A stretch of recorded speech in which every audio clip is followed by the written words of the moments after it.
Okay. My second tip, and you asked for three, so I'm going to give you three. Please do.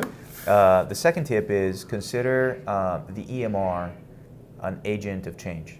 Don't think that an EMR will come in and everything will be changed in your practice for you, and this is the tool that built the house. Unfortunately, an EMR is a hammer. A hammer by itself does not build a house. Good analogy. You need to have a set of plans that actually tell you what type of house to build, and you need to work with your people to be, which are really the structural beams of your practice, to understand how that house will be coming together. So before you even consider an EMR, look at how you operate today. Do a little bit of a description of all your processes inside. You know, what happens when a fax comes in, what happens when a call comes in, what happens when a patient comes in, how does he check in, what is the flow that the patient has inside my practice, and put that on paper, even if it's on a simple note. And then when you have an EMR that you like, take that EMR through those paces. Evaluate that EMR under that type of flow.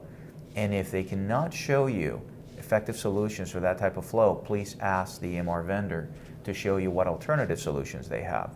Be very open to the alternative solutions that they have, because things will change with the EMR, but they need to accommodate everything you do today. If an EMR does not accommodate everything you do today, procedures, calls, office visits, special conditions, and the like, then you will be unsuccessful, because you cannot change. You can certainly change, you cannot eliminate things that you do today just because an EMR is coming on board. Good point. That'd be tip number two.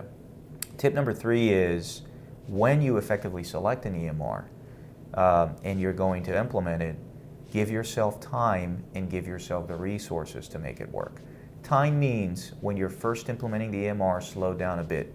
Make sure that you have the time to absorb and learn how to work with it. Yes, you're going to lose a little bit of revenue because you're seeing few patients or fewer patients in a period of 2 weeks or so. But I guarantee you'll make up the revenue in the long run by being very efficient and by leaving a little bit early or seeing a little bit more patients if you choose to, because you have become proficient fast with that EMR.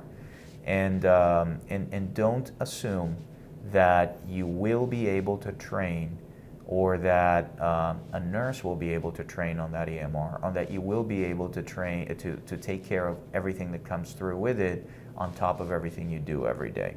Good point. Taking care of an EMR, taking care of training, taking care of support and configuration requires time and dedication.